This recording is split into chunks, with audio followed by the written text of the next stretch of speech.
નમસ્તે. અચ્છા, વિજ્ઞાન શબ્દ સાંભળીએ ને એટલે તરત જ મગજમાં શું આવે? પેલી મોટી મોટી લેબોરેટરીઝ, સફેદ કોટ પહેરેલા વૈજ્ઞાનિકો, બરાબર ને?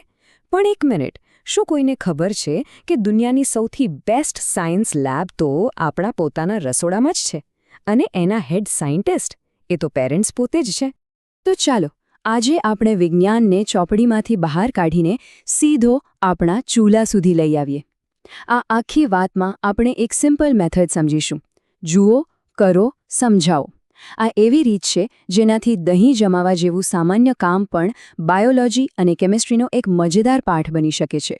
અને જુઓ, આ જ આખી વાતનો મુખ્ય વિચાર છે કે દરેક માતા-પિતા એક શાનદાર વિજ્ઞાન શિક્ષક બની શકે છે. આના માટે કોઈ મોટી મોટી ડિગ્રીની જરૂર નથી. બસ થોડી જિજ્ઞાસા જ કાફી છે. આ રહ્યા એ 3 સિમ્પલ સ્ટેપ્સ. જુઓ, કરો અને સમજાવો. રોજિંદા જીવનમાં છુપાયેલા વિજ્ઞાનને સમજવાની આ જ તો ચાવી છે. આ પદ્ધતિ ગોખણપટ્ટી પર નહીં પણ સમજણ પર ફોકસ કરે છે. તો આપણું પહેલું પગલું છે અવલોકન, એટલે કે ધ્યાનથી જુઓ. આપણે રોજિંદા કામો તો કરીએ જ છીએ, પણ હવેથી ચૂપચાપ નથી કરવાના. એ કામ દરમિયાન જે નાના નાના ફેરફાર થાય છે ને, એ બાળકને બતાવવાના છે. સાચું કહું તો શીખવાની શરૂઆત અહીંથી જ થાય છે. વિજ્ઞાનની શરૂઆત ક્યારેય મોટા જવાબોથી નથી થતી. એની શરૂઆત થાય છે આવા નાના પણ એકદમ પાવરફુલ સવાલોથી. જ્યારે આપણે પૂછીએ છીએ કે અરે, આવું કેમ થાય છે, ત્યારે જ બાળકના દિમાગમાં જિજ્ઞાસાનો દીવો પ્રગટે છે. આ જુઓ, એકદમ પરફેક્ટ ઉદાહરણ. આપણે રોજ ચા બનાવીએ છીએ, પણ શું ક્યારે બાળકને ઉકળતા પાણીમાંથી નીકળતી વરાળ બતાવી છે? આ બીજું કંઈ નહીં પણ પાણીનો ગેસમાં રૂપાંતર છે. ફિઝિક્સનો એક બેઝિક કોન્સેપ્ટ. ઘરના આંગણામાં કે ખેતરમાં પડેલા જૂના ઓજાર પર જે કાટ લાગ્યો હોય છે ને, એ ખાલી કચરો નથી. એ એક જીવંત કેમિકલ રિએક્શન છે, ઓક્સિડેશન. જ્યાં લોખંડ હવામાંના ઓક્સિજન સાથે પ્રક્રિયા કરે છે. કેમિસ્ટ્રી ખાલી લેબમાં જ નથી હોતી, આપણા આંગણામાં પણ હોય છે. અને ઢોકળા. રાત્રે ખીરું ઓછું હોય, પણ સમાર પડતા જ એ ફૂલીને ડબલ થઈ જાય છે. કોઈ જાદુ નથી. આ છે ફર્મેન્ટેશન, એટલે કે આથવણ. એક બાયોલોજિકલ અને કેમિકલ પ્રોસેસ. ચાલો હવે બીજા સ્ટેપ પર જઈએ. જોયા પછી આવે છે ભાગીદારી. સાચું નોલેજ ત્યારે જ મળે છે જ્યારે આપણે કોઈ વસ્તુ વિશે ખાલી વાંચતા નથી, પણ એને જાતે કરીએ છીએ.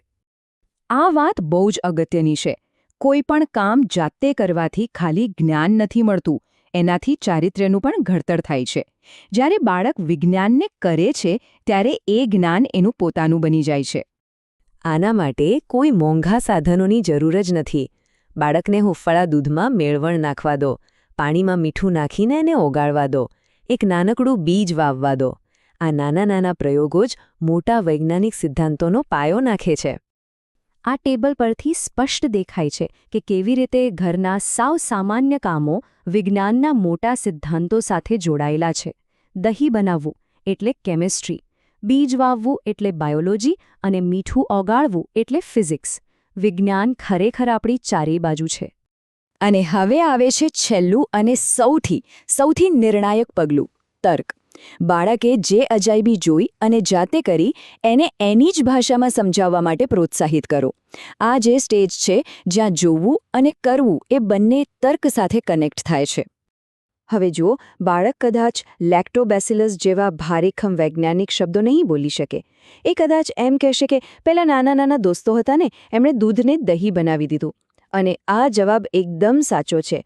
આ એની પોતાની ભાષામાં વિજ્ઞાન છે. એની વિચારવાની રીતને માન આપવું એ ખૂબ જ જરૂરી છે. આ પદ્ધતિની સૌથી મોટી તાકાત શું છે ખબર છે? એ એક પુલ બનાવે છે. એ બતાવે છે કે જે વિજ્ઞાન ચોપડીઓમાં છે એ જ વિજ્ઞાન આપણી થાળીમાં ભોજન મૂકે છે. એ આપણી પરંપરાગત સમજને આધુનિક વિજ્ઞાન સાથે જોડે છે.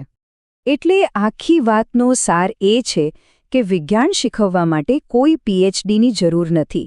ફક્ત બાળકને રોજિંદા જીવનમાં સામેલ કરવાથી કોઈ પણ વ્યક્તિ એક શ્રેષ્ઠ શિક્ષક બની શકે છે.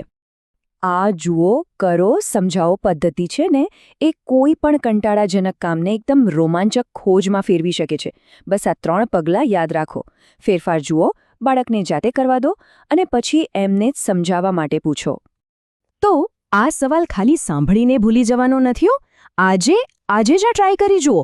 ઘરમાં કોઈ પણ એક વસ્તુ પકડો, ભલે ને કાટ લાગેલો દરવાજો હોય કે પછી ફૂલી રહેલો લોટ હોય કે પછી બસ ઉકળતું પાણી, અને બસ બાળક સાથે મળીને આ 3 સ્ટેપ્સ ફોલો કરો. તમારા ઘરના પ્રયોગો કેવા રહ્યા એ અમારી સાથે કમેન્ટ્સમાં જરૂર શેર કરજો. અને હા, એક બિરબલ પેરેન્ટ બનવાની આવી બીજી ઘણી રીતો જાણવા માટે birbelg.com ની મુલાકાત ચોક્કસ લેજો. નમસ્કાર.